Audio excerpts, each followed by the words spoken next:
이제 우리의 마음과 정성과 뜻을 모아서 9월 6일 오순절 후 14번째 주일 예배자 이자 새성절 입당 1주년 감사 예배를 주님께 드리겠습니다. 다 함께 인내성으로 하나님께 나갑니다.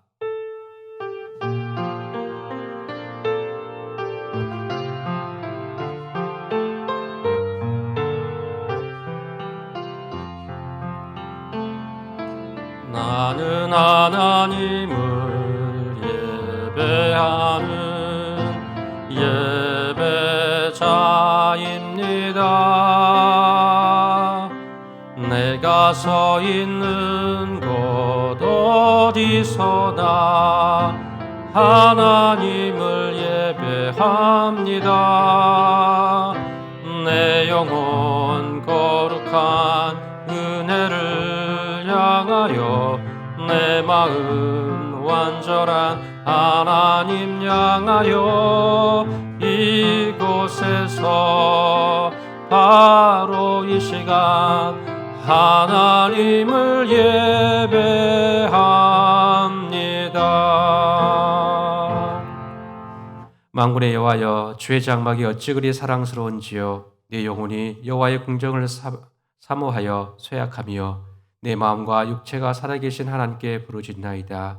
나의 왕, 나의 하나님, 만군의 여호와여, 주의 제단에서 참새도 제 집을 얻고 제비도 새끼 둘 보금자리를 얻었나이다. 주의 집에 사는 자들은 복이 있나니 그들이 항상 주를 찬송하리이다. 아멘. 좋으신 아버지 하나님, 세상이 흥용하고 어지럽고 우리를 집어삼키려는 수많은 세력들에도 불구하고 하나님께서 우리를 또 보호하시고 인도하여 주셨다가 이 시간 하나님께 예배드릴 수 있는 주일 예배로 우리를 불러주심을 감사드립니다. 이 예배를 통해 살아계신 하나님을 예배하게 하시고 하나님께 영광이요 우리에게는 큰 은혜의 시간 되도록 인도하여 주옵소서. 감사와 찬양 올려드리며 예수님의 이름으로 기원하옵나이다. 아멘. 사도신경으로 신앙을 고백합니다. 나는 전능하신 아버지 하나님 천지의 창조주를 믿습니다. 나는 그의 위라하신 아들 우리 주 예수 그리스도를 믿습니다. 그는 성령으로 잉태되어 동정녀 마리아에게서 나시고 본디오 빌라도에게 고난을 받아 십자가에 못 박혀 죽으시고 장사된 지 사흘 만에 죽은 자 가운데서 다시 살아나셨으며 하늘에 오르시어 전능하신 아버지 하나님 우편에 앉아 계시다가 거기로부터 살아있는 자와 죽은 자를 심판하러 오십니다. 나는 성령을 믿으며 거룩한 공교회와 성도의 교제와 죄를 용서받는 것과 몸의 부활과 영생을 믿습니다. 아멘. 이 시간에는 안윤호 선생님께서 기도 인도해 주시고 이어서 이은표 학생이 성경 봉독해 주시겠습니다.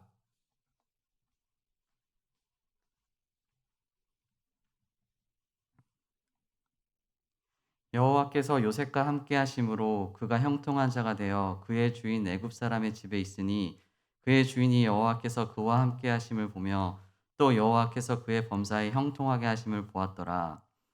요셉과 늘 함께 하셨던 것처럼 언제나 우리와 함께 하시는 하나님 아버지, 그 은혜와 사랑에 감사합니다. 바이러스로 우리의 일상은 힘들고 지쳐 있는 상황이지만 어려운 환경과 여건에서도 하나님을 붙잡았던 요셉처럼 우리도 하나님을 더 붙잡길 원합니다.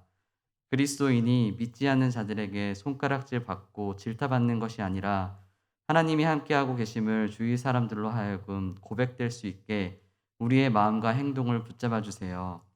지금의 우리의 일상은 불과 몇 개월 전에는 상상도 못할 정도로 변해 있습니다. 모여서 예배를 드리지도 못하고 학교에서 친구들과 함께 수업을 듣지도 못하며 마스크를 쓰지 않고서는 돌아다닐 수 없는 그러한 일상이지만 이럴 때 하나님을 더욱 깊이 알아가고 믿음의 깊이가 깊어지는 기회가 될 수 있길 원합니다.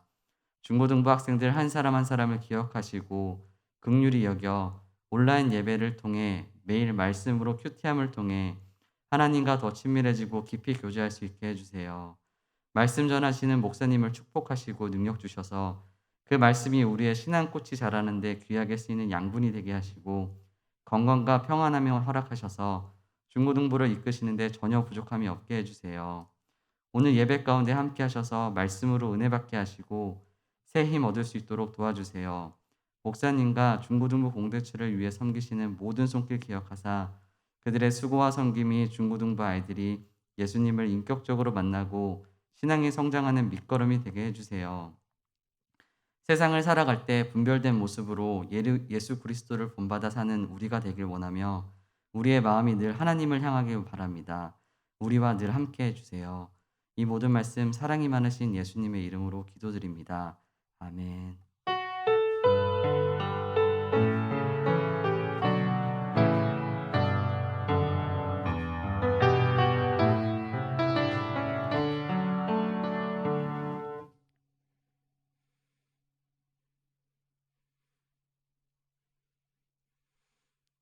요셉이 그들에게 가까이 오기 전에 그들이 요셉을 멀리서 보고 죽이기를 꾀하여 서로 이르되 꿈꾸는 자가 오는도다.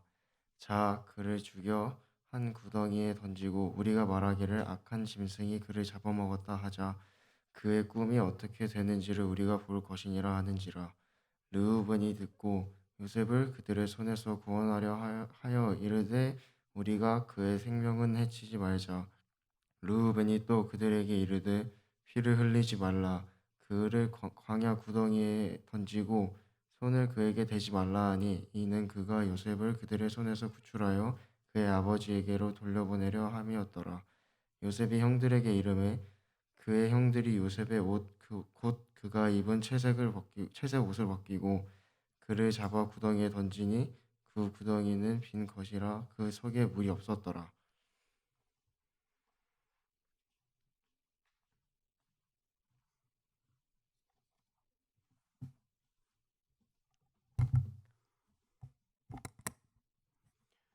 네, 한 주간 잘 지내셨습니까?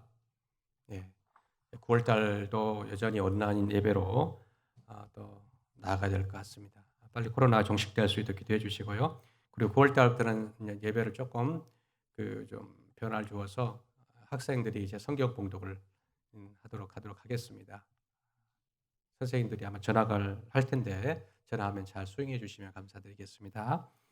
9월부터는 우리가 창세기 37장부터 이제 마지막 장까지 묵상하게 됩니다. 오늘 설교 제목을 이렇게 정해 보았습니다. 꿈꾸는 자가 오는도다라고 정해 보았습니다. 37장부터는 이제 요셉이 주인공이 되는데요. 요셉은 많은 사람들이 좋아하는 성경 인물 중 하나입니다. 그렇죠? 그 중에서도 특별하게 청소년들에게 가장 사랑받는 인물일 것 같아요. 17세 때에 꿈을 꾸고 그 꿈대로 이룬 자였기 때문입니다. 그는 애굽의 총리가 되어서 세상을 다스리는 멋진 그리스도인이 되었어요. 이러한 이유로 청소년 설교나 수련회에 빠지지 않고 이 인물이 등장합니다.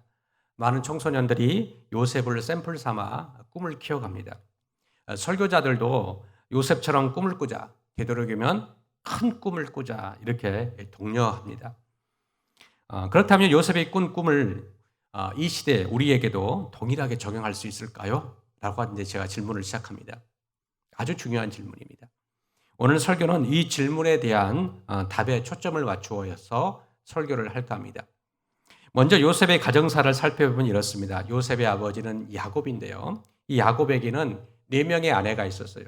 지금 시대로 생각하면 안 됩니다. 그때 당시는 족장시대였는데 4명의 아내가 있었어요. 그리고 4명의 그 아내에서 12명의 아들들을 낳습니다. 그러니까 요셉은 배다른 형제들, 즉 이복 형제들이죠. 이복 형제들 중에 12명 중에 11번째 아들로 태어납니다. 아빠는 같지만 엄마가 다르기 때문에 다른 형제들과의 이 경쟁, 시기, 질투가 심했겠죠. 12명의 아들 중에 이 아버지 야곱은 특별히 요셉을 사랑했습니다.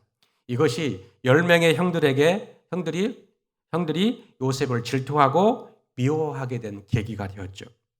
이보다 더 결정적으로 미워하게 된 이유가 있었습니다. 그것은 요셉이 꾼 2번의 꿈입니다.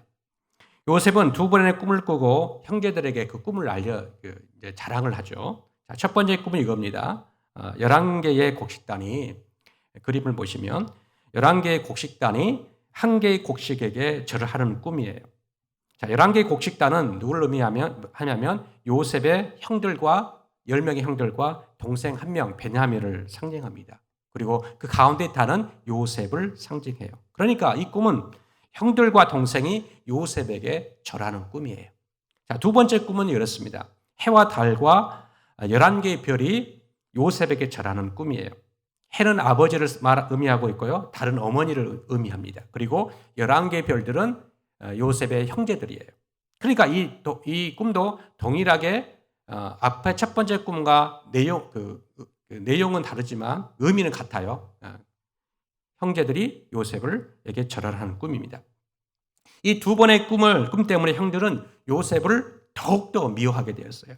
꿈 때문에 요셉과 형제들 간의 이 불편한 관계는 어느 정도 지속되었고 드디어 형들이 요셉에게 해코지를 할 기회가 생겼어요. 요셉을 제외하고 요셉의 형들은 아버지의 명령을 받고 양들을 치러 세겜으로 갑니다. 세겜이라는 그 지명 곳이에요. 곳으로 갔어요. 그곳에 있는 형들과 양들이 염려가 되었던 이 아버지 야곱은 요셉에게 심부름을 보내서 형들과 양들이 잘 있는지를 살펴보고 오라고 심부름을 보냅니다. 요셉은 이제 며칠을 걸어서 수십 킬로가 되는 이 세겜까지 도달하는데 그곳에 보니까 형들이 없는 거예요. 주변 사람들 알아봤더니 그 형들은 이미 도단이라는 곳으로 떠났다. 장소를 옮겼다라고 알려줍니다. 이 요셉은 이 정보를 듣고 형들을 찾아 도단이라는 곳으로 찾아 나섰죠. 그 이후, 오늘 본문은 그 이후의 이야기입니다. 요셉의 형들은 아버지가 없는 틈을 타서 요셉을 제거할 완벽한 기회를 잡았어요. 형들은 멀리서 요셉이 오는 것을 보았습니다. 아버지가 지어주신 특별한 옷, 이 채색 옷이죠. 색동옷이라고 볼 수 있는데 이 채색 옷을 입었기에 멀리서도 알아볼 수 있었던 겁니다. 18절을 보니까 형들은 요셉을 죽이기로 꾀합니다. 그리고 그들은 이렇게 말합니다. 19절 말씀을 보면 이렇게 말합니다. 서로 이르되 꿈꾸는 자가 오는도다. 요셉을 말하는 거죠. 꿈꾸는 자가 오는도다. 이 말은 비아냥거리는 말입니다. 그리고 이 20절을 보게 되면 무서운 계획을 세워요. 20절을 보시면 자, 그를 죽여 한 구덩이에 던지고 우리가 말하기를 악한 짐승이 그를 잡아먹었다 하자. 그의 꿈이 어떻게 되는지 우리가 볼 것이니라 하는지라. 요셉을 죽인 후 구덩이에 던지고 아버지께는 짐승이 잡아먹었다라고 거짓말하고 그 꿈이 어떻게 되는지 눈으로 확인하자는 거예요. 여러분 얼마나 살벌한 계획입니까? 하지만 죽이겠다고 하는 이 계획은 그냥 루벤의 제안에 변경됩니다. 죽이지는 말고 구덩이에 던져서 혼을 내자라고 말했던 것이죠. 루벤이 이렇게 말하는 것은 구출하여서 아버지께 돌려보내려고 하는 계획이 있었던 겁니다.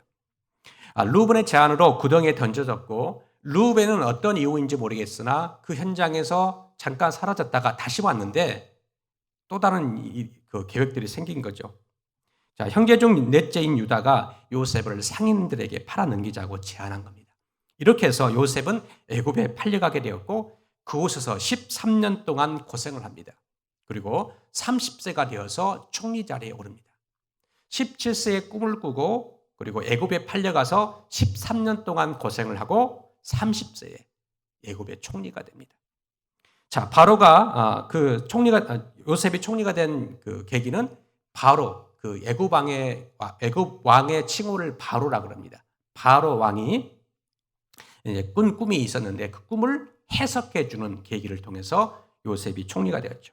자, 바로가 꾼 꿈은 이렇습니다. 요셉이 이렇게 해석을 해줬죠. 7년 동안 대풍년 후에 7년 동안의 대흉년이 있을 것이기 때문에 풍년 때에 곡식을 잘 저장하여서 흉년을 대비해야 한다라는 것이었죠.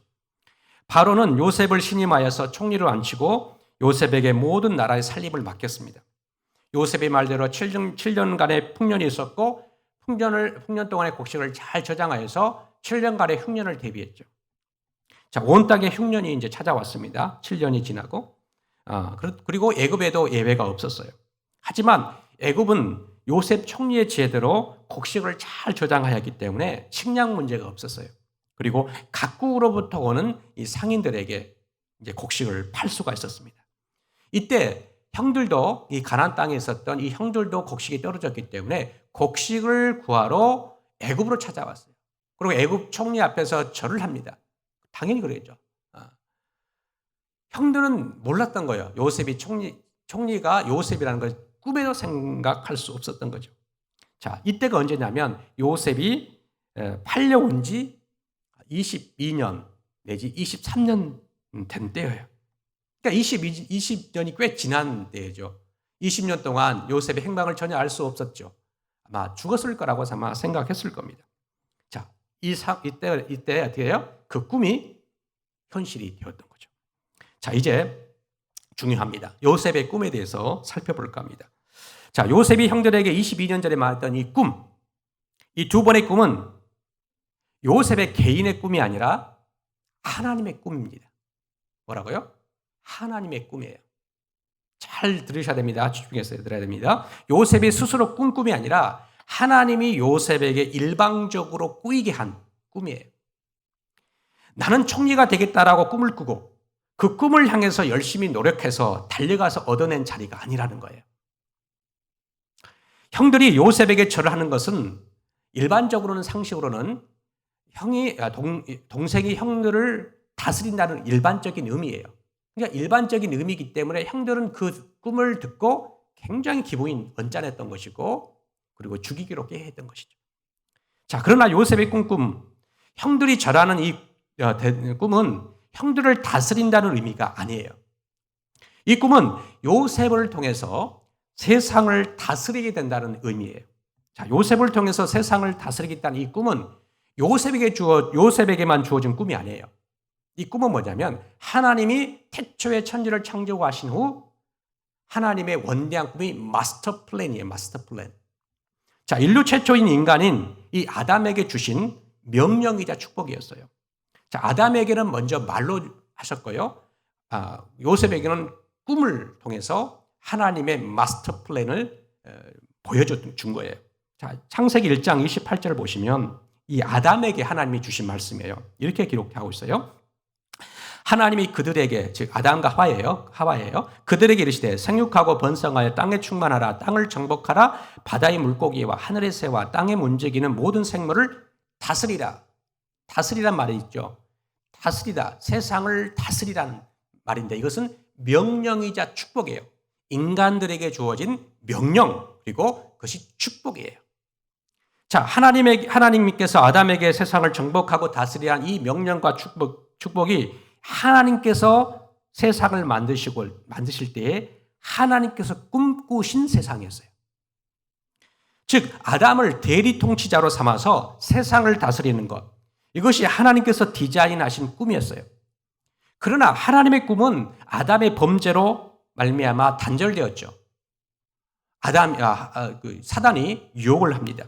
아담에게 너는 하나님이 되어라 라고 말했던 것이죠. 근데 이것은 잘못된 것이죠. 아담은 자신이 하나님이 되어서 세상을 다스리는 것이 아니라 아담의 자리에서 인간의 위치에서 대리 통치자로서 하나님의 나라를 다스리는 것이지 하나님이 되어서 세상을 다스리는 게 아니에요. 자, 아담에게 주신 다스리라는 이 명령은 타락으로 인해서 실패했지만 이 요셉을 통해서 오늘 본문에 이 꿈을 보여줬다. 이 요셉을 통해서 희미하게나마 이제 이루어지고 있는 거예요. 요셉이 결국 애굽의 총리가 되어서 온 세상을 다스립니다. 당시에 요셉이 총리가 되었다라는 것은 애굽의 총리가 되었다는 것은 이 애굽은 일개의 국가가 아니에요. 그 애굽은 세상을 다스리는 제국이에요. 그러니까 애굽을 다스리는 자는 세상을 다스리는 자예요. 자, 요셉의 다스림은 요셉이 꾼 꿈대로 총리가 되었다는 이야기가 아니라 요셉을 통해서 하나님께서 태초부터 아담 때부터 원래 디자인하신 하나님의 꿈, 그 다스림의 꿈이 희미하게나마 요셉의 시대에 역사적으로 이루어진 이야기라는 거예요. 하나님이 꿈꾸시는 나라, 하나님이 다스리는 나라, 즉 하나님 나라가 이루어지고 있다는 것을 보여주는 이야기가 바로 요셉의 꿈 이야기입니다. 그리고 요셉의 다스림은 개인의 다스림이 아니라 먼 미래에 교회가, 우리가 다니는 교회입니다. 이 교회가, 성도들의 교회예요. 이 교회가 세상을 다스리게 된다는 것을 미리 보여주는 계시라고 해요. 계시. 요셉이 꾼 두 번째 꿈을 보면, 두 번째 꿈 한번 그림만 다시 한번 보여주시겠습니까? 두 번째 요셉의 꾼 꿈은 이 꿈이죠. 이 꿈은 요한계시록 12장 1절에 요한계시록을 썼던 이 요한이 환상을 보는데 계시를 본 거예요. 이 계시를 봤는데 요한이 본 환상과 거의 비슷합니다. 요한계시록 12장 1절을 보면 이런 말씀이 있어요. 요한계시록 12장 1절에 보면 하늘에 큰 이적이 보이니 해를 옷 입은 한 여자가, 해 나오죠. 그리고 그 발 안에는 달이 있고 그 머리에는 12별의 관을 썼더라. 요셉이 꾸었던 이 두 번째 꿈과 요한계시록의 요한이 본 환상과 거의, 꿈과 환상은 같은 의미예요. 하나님의 뜻을 말해주고 있는 거예요. 계시를 말해주고 있는 거예요. 거의 같습니다. 시간적으로는 엄청난 수천 년의 차이가 나는 거예요. 자, 요한이 환상 중에 본 이 한 여자, 이 한 여자는 교회를 의미합니다. 교회. 그리고 교회가 해를 옷을 입었다. 해로 옷을 입었고, 그리고 발 아래에는 달과 머리에는 12별의 관을 썼어요. 이 관을 썼다라는 것은 다스린다는 의미예요.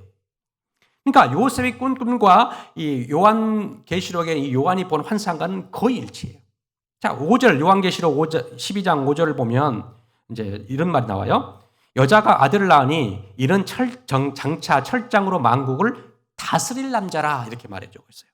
이 여자가 낳은 아이, 이 교회예요. 교회가 낳은 아이가 누구냐면 온 세상을 다스릴 권세를 가진 자, 예수님을 의미해요. 예수님. 자, 요한이 보는 환상은 세상의 주인이자 교회의 머리이신 예수님의 발 아래 온 세상이 엎드려 절하는 미래의 모습을 보여주는 꿈입니다. 즉 예수님의 권세 또한, 이 다스림의 권세 또한 교회에게 또 위임을 해줬어요.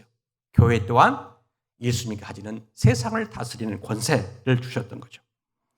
자, 요한이 본 환상보다 약 2000년 전에 요셉이 꿈을 꾼 거예요.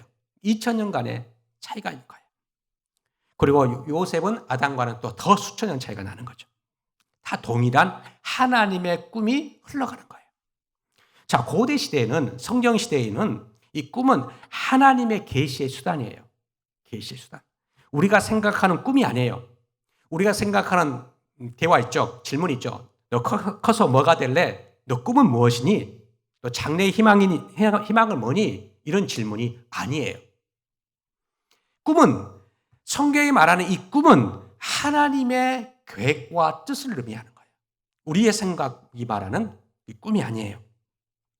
요셉이 철없이 꿈자랑하는 게 아니라는 거예요. 요셉은 하나님 나라의 꿈을 꾸고 정직하게 말하면서 고난을 당합니다. 요셉은 예수님을 예표하는 인물이에요. 미리 보여주는 인물이라는 거예요. 자, 예수님은 하나님 나라의 꿈을 말하면서 고난과 박해를 당했어요. 자, 요셉은 이 꿈을 말하면서 고난을 당했거든요. 형들에게 고난을 당했거든요. 가족들로부터 외면을 당했거든요. 예수님도 마찬가지예요. 예수님도 오셔서 무슨 말씀하냐면, 첫 번째 말하면 회개하라, 하나님 나라가 가까이 왔다라고 선포해요. 참말이에요. 하나님께서 예수님을 통해서 선포하시기를 원했던 이 하나님 나라를 선포했는데 예수님의 가족들도 예수님을 무시합니다. 박해합니다. 거절합니다. 그러니까 요셉이 당했던 이 선지자로서의 고난이 예수님이 당한 고난을 미리 보여주는 예표라는 것이죠. 요셉의 시대나 구약의 선지자 시대나 예수님의 시대나 지금 시대와 별반 다를 거 없어요. 하나님 나라를 이야기하잖아요. 하나님 나라를 꿈꾸고 하나님 나라의 비전을 말하잖아요. 그러면 무시받고 비아냥거리고요. 심할 때는 박해를 해요. 자, 우리가 하나님 나라의 꿈을 꾸고 말하면 무시당하기 일쑤입니다. 그렇더라도 하나님 나라를 꿈꾸며 박해와 고난을 당할 것을 두려워해서는 안 된다는 것이죠. 자, 요셉의 꿈꿈은 하나님 나라의 비전에 대한 꿈입니다. 개인의 야망이나 욕망의 수단이 아니라 하나님께서 개인 요셉을 통해 주신 하나님 나라의 원대한 비전, 꿈이에요. 단순히 요셉이 미래의 애굽의 총리가 되어서 형들에게 절을 받고 통쾌하게 복수하는 꿈이 아니에요. 많은 자들이 요셉이 꿈이 이루어진 걸 보면서 봐라, 통쾌하게 복수했다. 그 꿈이 아니에요. 요셉을 통해서 하나님 나라가 먼 미래에 예수 그리스도를 통해서 어떻게 전개될 것인가를 미리 보여주는 하나님 나라의 원대한 비전이었던 거예요. 요셉 설교에 단골처럼 적용하는 메시지가 있습니다. 서두에 말했듯이 요셉의 꿈을 보며 요셉처럼 꿈을 꿔라. 가능하면 총리가 되는 꿈을 꿔라. 나라를 다스리는 꿈을 꿔라. 큰 꿈을 꾸려면 요셉처럼 고난을 감수하고 준비해라. 라는 식으로 적용을 많이 합니다. 괜찮아요. 그 적용은 괜찮습니다. 그러나 성경의 메시지는 아니에요. 성경은 이런 메시지를 주기 위해서 기록된 책이 아니라는 거예요. 요셉은 스스로 이 꿈을 꾸지 않았다는 것에 주목해야 돼요. 요셉이 이 꿈을 꾼 게 아니에요. 스스로 꾼 게 아니고 이 꿈은 누가 줬냐면 하나님이 일방적으로 꾸이게 한 꿈이에요.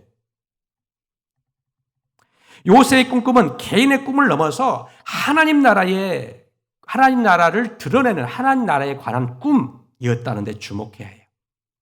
개인의 영달과 영광을 위해 꾼 꿈이 아니라는 거예요. 우리는 하나님이 주시지도 않은 꿈을 마치 하나님께서 주신 꿈이나 비전이냐며 자신의 욕망을 채우는 수단으로 악용하는 경우가 꽤 많습니다. 꿈을 좋아하는 사람들, 성경의 메시지에서 꿈을 끄집어내서 청년들에게 또 누군가의 꿈을 꾸어라, 비전을 가져라라는 것을 설교하기 위해서 이것처럼 좋은 설교 본문은 없습니다. 꿈을 좋아하는 사람들은 요셉이 총리가 되었다는 데 강조를 하고 있어요. 하지만 총리는 하나님 나라의 비전과 꿈을 이루는 여러 가지 수단들 중에 한 가지 직업에 불과해요. 직업. 총리는 꿈도 비전도 아니에요. 세상에서 택할 수 있는 여러 가지 직업들 중에 하나예요. 하나. 적지 않은 그리스도인들이 직업을 꿈과 비전이라 착각합니다. 꿈과 비전 그리고 이 직업은 달라요. 우리 그리스도인들에게 유일한 꿈과 비전이 있다고 한다면 그것은 하나님 나라예요. 아담을 지으시고 첫 번째 인간이 아담을 지어주시고 하나님께서 명령하자 축복했던 세상을 다스리라는 이 명령, 이 다스림, 축복 이것이 바로 하나님 나라를 의미하는데 이 하나님 나라가 바로 우리가 꾸어야 할 꿈과 비전이라는 거예요. 하나님 나라는 내가 아닌 하나님이 주인이 되어주셔서 개인과 온 세상을 다스리는 나라를 하나님 나라라고 해요. 우리는 대리통치자, 청지기일 뿐이에요. 청지기. 우리는 직업 현장에서 하나님 나라가 이루어지도록 노력하는 청지기일 뿐이라는 거예요. 앞으로 여러분들이 이제 갖게 될 직업들이 있을 겁니다. 어떤 이는 목사. 어렸을 때에 저에게 너 꿈 뭐니 그랬으니까 저는 목사가 될 거예요라고 했어요. 근데 그때는 이제 이런 걸 몰랐죠. 단순히 꿈은 직업. 목사는 직업 중에 하나예요. 물론 다 좀 다르겠지만 여러 가지 선택할 수 있는 직업 중에 하나가 이 목사인데 이 목사가 꿈이 아니에요. 목사는 하나님 나라를 이루는 여러 가지 직업들 중에 하나예요. 자, 어떤 이는 목사로, 어떤 사람들은 교수나 선생님으로, 어떤 사람은 의사나 판검사로, 어떤 사람은 운동선수로, 어떤 사람은 음악가나 예술가로, 어떤 사람은 연예인이나 사업가로, 어떤 사람은 회사원으로, 아니면 다른 직업으로 하나님 나라를 이루는 거예요. 그러니까 누군가가 여러분들에게 와서 너의 꿈은 무엇이니? 라고 물으면 당당히 우리는 말해야 돼요. 하나님 나라입니다. 그리고 또 쉽게 말하는 하나님 나라의 영광을 위해서입니다. 라고 말해줘야 돼요. 뭐라고요? 하나님 나라와 하나님의 영광을 위해서요. 이것이 바로 우리의 꿈과 비전이에요. 너무 추상적입니까? 추상적일 수 있죠. 그러나 그 직업을 통해서 하나님의 나라를 이루는 거예요. 직업을 통해서 하나님이 이 땅에 나를 통해서 어떻게 이 세상을 다스리는지를 보여주는 거죠. 흘러보내주는 거예요. 이것이 바로 하나님 나라, 꿈이라는 거예요. 그리스도인들의 직업은 하나님의 꿈과 비전인 하나님의 나라를 이루는 수단이 되는 거예요. 직업을 비전이나 꿈이라고 말해서도 안 되고 더구나 돈벌이 수단이나 나의 자아를 실현하거나 인류의 보편적인 가치를 실현하기 위한 수단도 아니에요. 그래서 직업 선택이 중요한 거예요. 어떤 직업을 선택해야지 나는 하나님의 나라를 이룰 것인가? 어떤 직업을 선택해야지 하나님의 영광을 위할 것인가가 중요해요. 단순히 돈을 많이 버는 것, 단순히 다른 사람들이 봤을 때 우러러보는 직업, 다른 사람들이 존경해 보이는 직업, 좀 멋있어 보이는 직업이 아니라 하나님 어떤 직업이 하나님의 나라를 위해서 가장 적합한가를 고려해 대상이 되어야 되는 거예요. 첫 번째 고려 대상이에요. 자, 오늘 본문을 보세요. 오늘 본문을 보면 계속 요셉을 묵상할 거예요. 요셉을 보면 요셉은 30세 때 총리가 되었어요. 근데 30세 때 총리가 되었는데 멋있어 보이잖아요. 애굽의 총리, 세상을 다스리는 총리예요. 이건 대한민국 정도가 아니에요. 세상을 다스리는 총리예요. 이 총리가 되기까지 요셉은 많은 직업을 가졌어요. 많은 직업. 자, 보세요. 17세 때는 가정에서요, 목동이었어요. 양을 치는 목동이었어요. 형제들 보니까 형들만 목동 친 거라고 보는데 아니에요. 요셉도 목동 양을 쳤어요. 그리고 아까 말했듯이 하나님의 꿈을 말하는 선지자였어요. 목동이자 선지자였어요. 그것 때문에 선지자였기 때문에 형들의 시기를 받고 상인들에 팔려갔어요. 노예가 되었어요. 보세요. 목동에서 그 다음에 선지자에서 노예가 되었어요.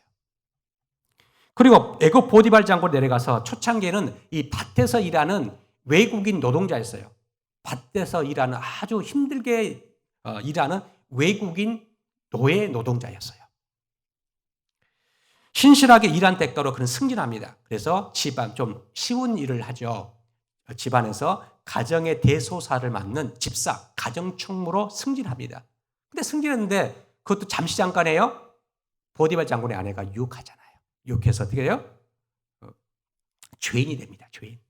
중상모략으로 죄인 돼 가서 강간 미수부는 몰려서 죄수가 되어서 감옥으로 내려가요.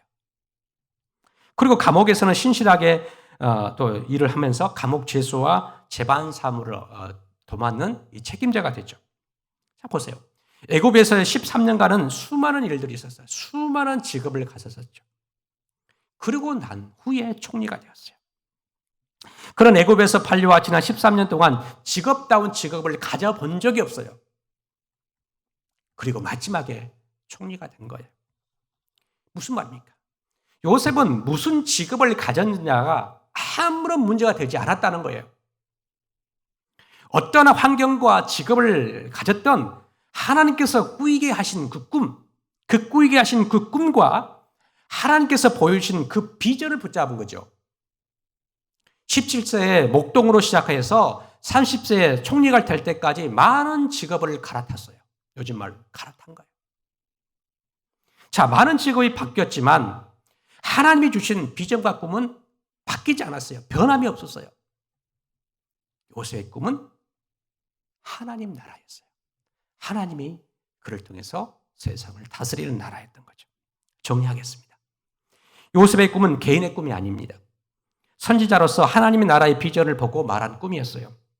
예수 그리스도가 다스리시고 궁극적으로는 예수 그리스도께서 핏값 주고 사신 교회, 우리 성도들, 교회 성도를 통해서 세상을 다스리게 될 비전을 미리 본 꿈이었어요. 요셉처럼 그렇기 때문에 큰 꿈을 꾸자, 원대한 비전을 갖자, 이게 아니라는 거예요. 이 시대에 우리가 꿔야 할 꿈은 예수 그리스도를 통해서 이미 이루신 하나님 나라에 내 자신을 투신하는 거예요. 드리는 거예요. 아담이 실패한 하나님 나라의 꿈을 요셉이 꾼 꿈으로 부분적으로나마 이루었고, 요셉이 꾼 꿈을 2000년 후에 예수 그리스도께서 오셔서 성취하셨어요. 그리고 이 하나님 나라는 이제 예수님의 오심으로 완성되는 거예요. 성취와 완성이 중간의 시대를 살고 있는 우리는 우리 직업을 통해서, 우리가 하는 모든 일을 통해서 하나님의 나라가 이루어지는 것을 위해서 내 자신을 드리는 것이죠. 이것이 바로 꿈과 비전이에요. 직업은 그 꿈과 비전을 이루는 수단들 중에 하나예요. 자, 하나님의 꿈은 예수 그리스도께서 온 세상의 주인으로 오셔서 다스린 나라, 하나님 나라였어요. 여러분, 마지막으로 제가 강조합니다. 직업과 꿈과 비전을 혼동하지 마세요. 나의 꿈은 하나님 나라와 하나님의 영광을 위해서 사는 삶이 나의 꿈과 비전이에요. 그리고 그 직업은 수단이라는 거예요. 그러니까 여러분 이제 이렇게 하나님께 기도해 주시면 좋겠어요. 하나님, 나는 이제 하나님 나라를 위해서 살겠습니다. 하나님의 영광을 위해 살겠습니다. 그것이 하나님 나라와 하나님의 영광이 나의 꿈이자 나의 비전입니다. 하나님 나라의 비전과 꿈을 이루기 위해서 내가 다음과 같은 직업을 갖고 싶습니다. 아니, 그런 꿈이 없으면, 그런 직업, 희망하는 직업이 없으면 하나님 나이가 어떤 직업을 갖기를 원하십니까? 내가 잘하는 것을 보고 내가 좋아하는 것을 보면서 하나님 이런 직업을 가지려고 하는데 과연 하나님의 생각은 어떠신지요? 물으시는 거예요. 기도하는 거예요. 그럴 때 하나님께서 어떻게 해요? 사랑하는 딸아, 사랑하더라. 이런 직업이 있으면 좋겠구나 라는 것을 감동적으로 줄 수 있는 거예요. 여러분 이제 꿈과 비전 그리고 직업을 혼동하지 말아요. 우리 꿈은 하나님 나라예요. 그런 직업은 어떤 직업을 가졌냐가 중요하잖아요. 목사인 어렸을 때 저는 목사를 잡았는데 꿈이 아니었던 거예요. 여러 가지 하나님의 꿈을 이루기 위해서 내가 가장 잘할 수 있는 것, 좋아하는 것, 하나님 원하시는 그것을 드리는 거예요. 여러분들 기도하시면서 하나님의 꿈을 다시 한번 잡으시고 하나님께 묻는 그런 중고등부 친구가 되시기를 주의 이름으로 축복합니다. 기도하겠습니다. 좋으신 아버지 하나님, 요셉의 꿈을 꾸어서 하나님 주신 그 꿈을 통해서 많은 고난과 박해를 당했는데 그 꿈을 통해서 하나님 나라를 이루어 주심을 인해서 감사합니다. 하나님, 우리에게 주어지는 꿈은 하나님 나라며 하나님의 영광이라는 것을 다시 한번 알게 하시고 직업과 혼동하지 않고 내가 주님께 드려질 수 있는 모든 것으로 청지의 삶을 살아가며 하나님께 우리의 모든 인생을 드리는 저들 되도록 인도하여 주옵소서. 하나님, 아직 자아가 형성되지 않아서 무엇을 해야 될지 어떻게 해야 될지 모르는 청소년기 시기를 살아가고 있는 우리들에게 하나님 찾아와 주셔서 우리에게 어떤 것을 또 하기를 원하시는지를 알려주시고 깨닫게 해주시고 또 직업을 찾아가는 저희들 되도록 인도하여 주옵소서.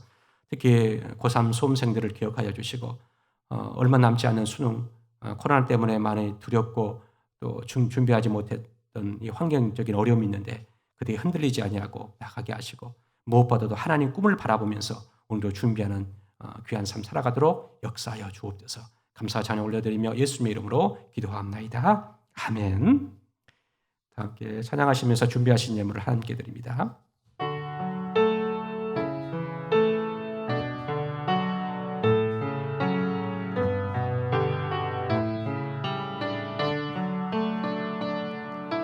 내게 있는 향유옥화 주께 가져와 그 발 위에 입 맞추고 배드립니다.